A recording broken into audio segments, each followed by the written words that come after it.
tahu nggak? PSM lawan Persib ini juga termasuk laga besar ini. Iya.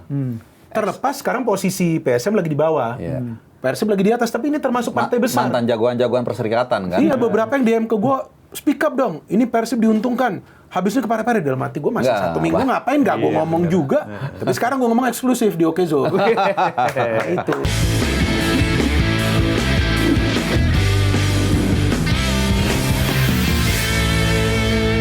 Ini di laga Persib-Persija kemarin Adam Alif cetak 2 gol.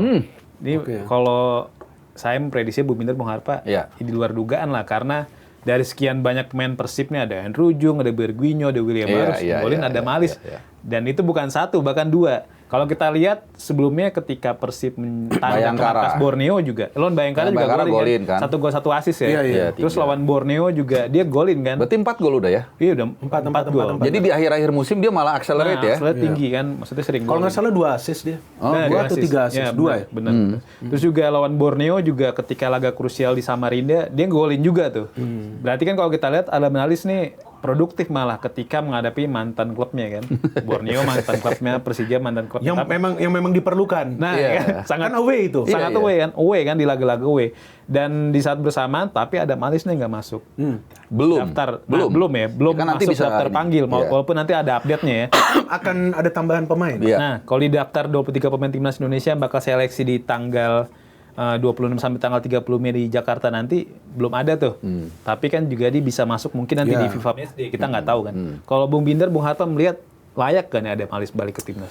Kalau menurut gua Adam Alif layak aja sih.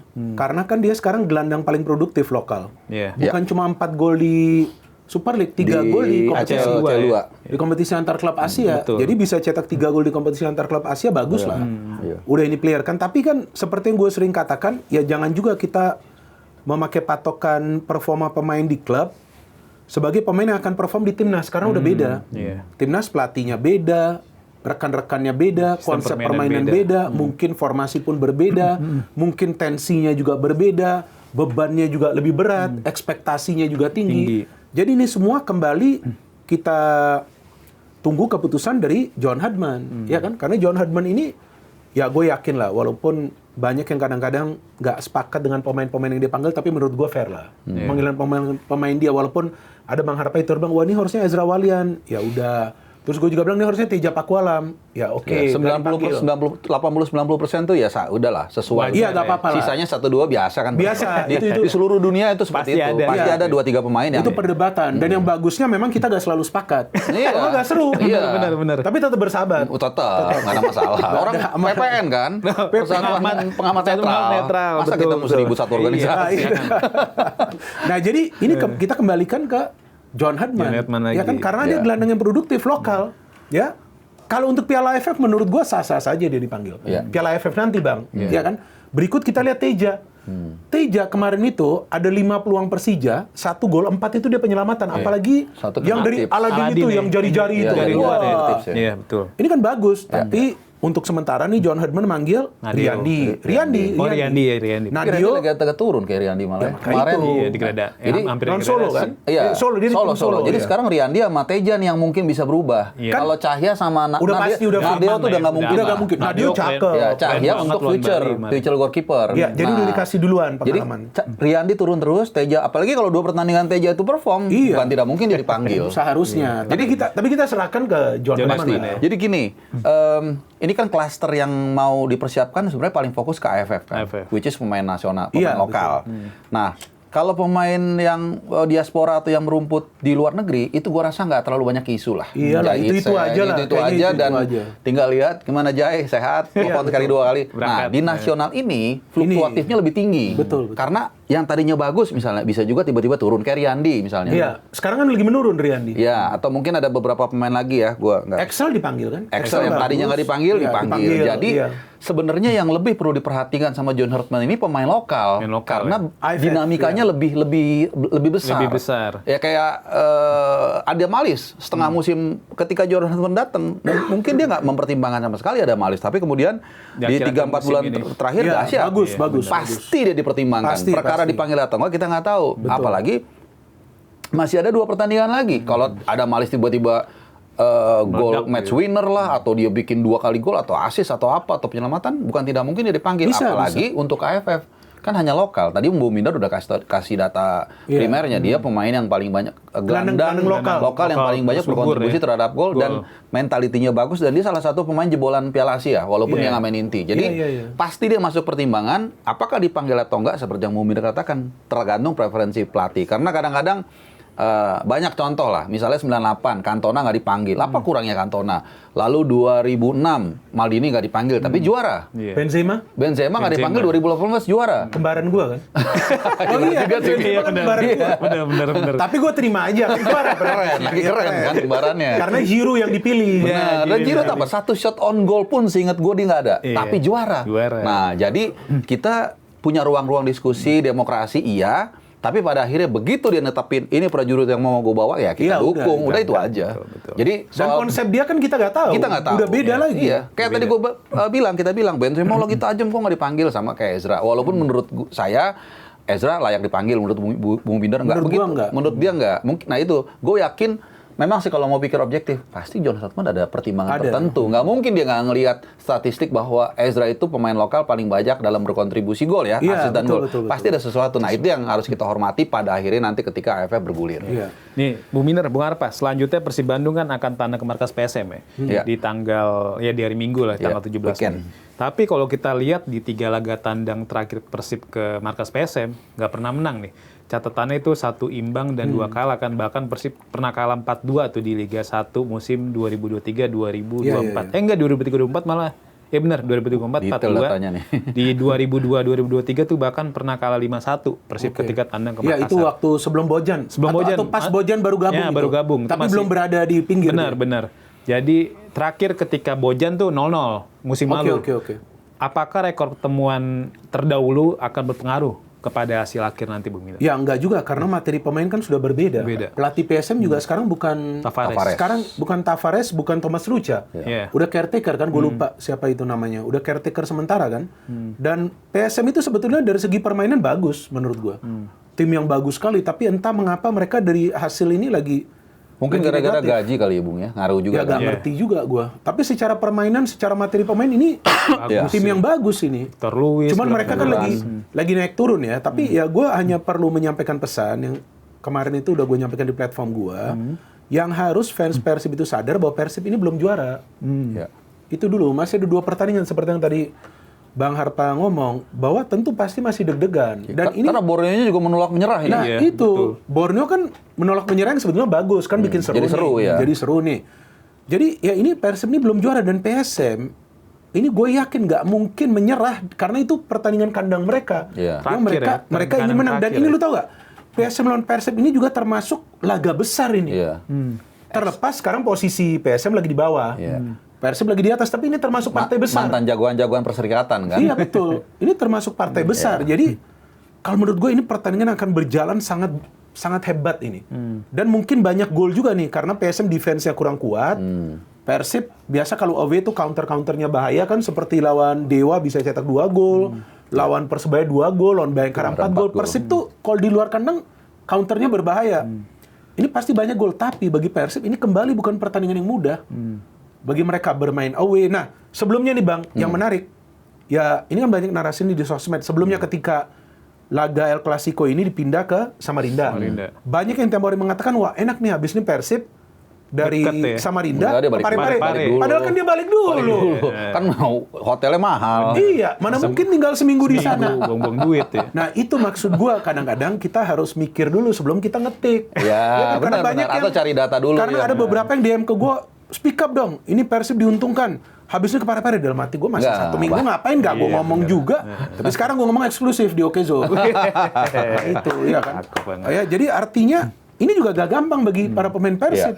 Belum lagi kan beban, gue yakin adalah beban. Dan nanti kan gini ya, dari Bandung kalau gue nggak salah ya, kalau ke Jakarta dulu. Ke Jakarta mungkin naik bus lah. Habis itu terbang ke Makassar. Dari Makassar ke Parepare kan berapa jam itu? 6 jam lebih. Iya. Jadi sebenarnya kalau dari sisa 2 laga ini, Borneo sama Persib ini susah dan gampangnya sama, nyilang. Di pekan 33, mungkin kalau kita sepakat ya, agak sedikit gampang lawan Persijap. Mungkin ya.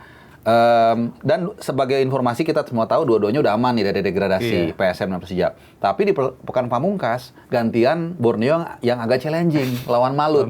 Walaupun di Segiri mainnya ya. Sementara Persib agak gampang Persija, karena mainnya di GBLA dan lawan Persija Jepara juga. Jadi seperti yang sering kita diskusikan juga dengan sama rekan Bung Binder ini kayaknya sampai minimal pekan 33 penentuannya. Enggak, 34 Bang. Iya, makanya. Ada yang nyampein ke gue 34. Waktu itu masih lama nih. Enggak, ada dari angkasa. Ada yang nyampein gue 34. Benar, kan makanya itu gue udah muat. Itu ada di story. Walaupun bisa juga 33 loh.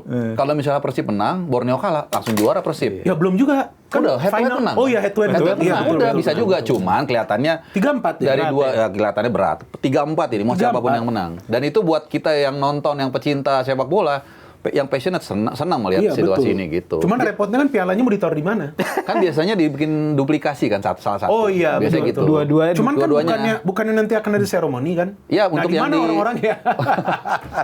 Tapi untungnya tau nggak lu, dua-duanya home. Jadi mau yang manapun menang ya udah langsung misalnya selebrasi. Ya misalnya di Bandung yang menang di Bandung udah aman, kalau Borneo yang menang Borneo aman, udah gitu sih. Seru sih. Mungkin salah satu terseru di era Liga Indonesia baru nih. Sekarang ini. Iya, yang persaingan tahun ini. Karena sebelumnya sampai pertengahan musim ada 4 tim, Malut, Persija, Persib dan Borneo. Ternyata Malut yang turun duluan ya. Iya kan? Terus baru pekan 32 nih dipastikan Persija udah gak bisa juara. Sekarang tinggal Borneo Persib. Ini kan yang membuat seru. Maka itu gue selalu katakan ini Liga Indonesia ini salah satu yang terbaik di dunia. Bukan yang terbaik, tapi salah satu yang paling terbaik. Seru ya. Ya kalau menurut gue salah satu yang terbaik lah. Bener. Karena kenapa dari engagement Bang tinggi banget Bang. Iya. Coba sekarang lihat konten kreator. Yang teman-teman gue yang dulu ngobrol ini cuma liga luar, sekarang mulai bikin siapa liga itu, lokal. Banyak. Siapa? Banyak kan? Iya, banyak. Iya, bahkan mainstream media aja sekarang bahasnya liga lokal kita. Clipper juga isinya semua liga lokal kita. Engagementnya bagus kan, sama-sama kan kita sejahtera. Jadi sampai 3 pekan terakhir masih ada 3 tim yang secara matematik masih bisa. Akhirnya enggak, pekan terakhir 2 dong. Enggak, pekan 3 kemarin kan masih bisa. Nah, begitu 3-3-3-4 sisa 2 match lagi udah tinggal 2 dan 2 tim itu poinnya sama. Gila. Nah, itu. Jadi Bung Winder, Bung Harpa sepakat ya penentuan juara di pekan 34 ya? Hampir pasti lah. Kalau menurut gue 90% tuh pekan terakhir 34. Karena gue lihat hasil di pekan 33 ini kelihatannya belum akan membuat Persib juara. Feeling gue salah satu akan imbang, nggak tahu siapa. Karena kan gini, kalau tadi kita bicara Persib menang, Borneo kalah, Persib juara. Kalau Borneo menang, Persib kalah, Borneo belum juara juga. Karena head to head-nya kalah. Jadi 3-4. Kalau ada yang imbang, ada yang menang juga kan? Tunggu juga. Final juga. Betul. Jadi yang hanya bisa menghentikan perburuan atau two horse racing ini, kalau Persib menang, Borneo kalah, itu baru selesai. Iya, nah, itu yang gua harapkan sebetulnya Persija tim ketiga yang ikut Bang sampai 3-4. Iya, sebenarnya sebenarnya itu yang gua harapkan, dan kenapa gua harapkan seperti itu sebagai seorang yang netral, biar nih engagement kita ini naik terus. Iya, biar seru juga. Iya, di sosmed. Dan Persija itu sebetulnya, nih kalau kita mau masak nih, anggap aja lah kita mau masak suatu makanan, ingredientnya tuh sudah ada. Bagus. Bahan bakunya sudah ada, iya kan? Tapi sayang tuh yang masak ini mungkin ada suatu kekurangan yang dia pun nggak paham apa nih bumbunya ada yang kurang. Mungkin bumbunya, mungkin apa. Kurang apa penyedap rasa atau apa. Ya, itu aja. Karena secara materi sebenarnya sama Persib ya. Nah, dan ada yang baru ngobrol ke gue tadi pagi. Ini Jakmania, gue gak enak lah ngomong namanya. Ini Jakmania. Dia bilang, Bung, lu tahu gak sebenarnya penentuan Persija juara atau enggak itu bukan match yang lawan Persib. Sebelumnya, yang mereka imbang lawan Dewa United, imbang lawan Borneo, kalah lawan Arema. Nah, seharusnya itu match yang mereka dapat poin. Kalah lawan Arema tuh paling aneh. Nah, itu. Jadi sebetulnya kalau seandainya di itu match mereka dapat poin, 7 poin. Ini bukan penentuan sebetulnya bagi mereka. Tapi karena di awalnya itu mereka kehilangan poin, sama juga bagi Persib. Seandainya Persib gak hilang poin lawan Arema, dia udah menang, ini match juga bukan penentuan. Iya kan? Karena dia pasti secara hitung-hitungan poin udah lebih unggul daripada Borneo. Tapi kan bedanya Persib dengan Persija, Persib tuh hampir sapu bersih Bang, laga kandang. Nah, Persija yang sepengetahuan gue, lagi-lagi kalau gue salah silakan dikoreksi, karena gue punya short term memory. Ya udah mulai, ini kan udah mulai uban-ubanan juga. Oke. Muda. Seingat gue, mereka mau sapu bersih ketika main di kandang. Iya, betul. Itu setuju. Ternyata itu gak tercapai targetnya. Nah, di situ problem mereka. Bukan karena kalah lawan Persib, itu menurut gue. Tapi Persib, bagusnya mereka gak terpengaruh. Gue gagal nih lawan Arema, ya kan gue main away nih lawan Bayangkara, ya kan lawan Bayangkara. Tinggal 2 gol dulu. 2 gol, menang. Nah itu mentalitas kelihatan dari Persib bahwa ya udah, gue nggak menang nih lawan Arema FC, gue lupakan itu match. Coba lawan Bayangkara ketinggalan 2-0, gue tuh gak nyangka bisa menang 2-4. Iya. Iya kan bisa menang 2-4 terus bener. Kemudian main di Segiri yang ketinggalan duluan. Bisa comeback. Persib tuh paling banyak remontada musim ini. 5 kali. 4 atau 5 kali termasuk di ACL. Iya di ACL, 5 kali total. Ya, dan lawan-lawannya juga nggak gampang. Lawan Persija, lawan Bayangkara di remontada. Lawan Bayangkara itu paling sebenarnya turning point Persib tuh lawan Bayangkara sebenarnya. Bener. Tertinggal 2 gol, golnya juga bagus-bagus. Gue berpikir jujur, wah ini kayak Persib kalah nih. Gue feeling palingan draw. Iya, palingan draw maksimum. Tapi emang kan golnya Barba kan. Nah, ini lagi keputusan manajemen untuk nahan dia. Soalnya kan dia sempat mau cabut kan. Dan gue langsung waktu itu interview Kang Adit di Kuala Lumpur, Bang, ini banyak yang nanya nih soal Barba. Katanya ada yang bilang locker room-nya udah bersih segala macam. Oh enggak, dia bertahan kok. Wah, ini bakal bagus. Dan itu kan akhirnya menentukan perjalanan Persib saat ini masih on the track dengan golnya di akhir babak pertama lawan Bayangkara kan. Sehingga akhirnya mereka pede kan. Itu jadi beda cerita kalau masih 2-0 babak pertama ya. Iya, beda. Pasti kan lebih pressure lebih besar kan.